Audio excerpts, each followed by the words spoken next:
ability to navigate change in an environment which is traditionally has been growing very rapidly, but now is actually stagnating and stabilising a bit more? I think one area is strategic thinking. Traditionally, we find a lot of solid operators in China who really know the market, who can follow the global and regional headquarters directions, and who are really strong executors. But as China grows more and more important in the international markets, the global leaders actually need someone who can not only be active but also proactive. So someone who can take strategic initiatives and look at China from a more global perspective. Someone who can sit on the table with business leaders and discuss about business strategies and how that translates into talent strategies. So these are definitely things that set them apart.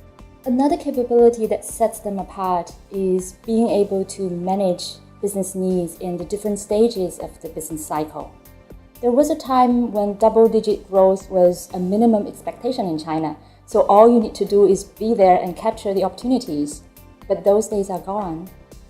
Growth is slowing down, competition is becoming tougher, global headquarters are being more cautious with the investment they put in China and its ROI.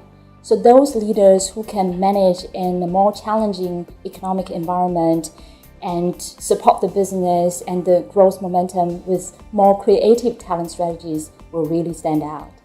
I would say definitely someone who's flexible, agile, and able to navigate and lead a business through constant change and ambiguity. And also an HR leader who's future focused, because China changes so rapidly. So I think a strong HR leader should be the bridge to the HQ and to the local markets.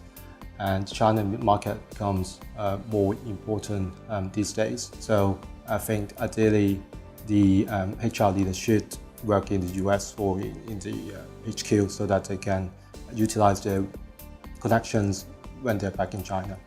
It's the appreciation and the understanding of international ways of doing business, and they can bring that back to China and adapt it and make it work in China.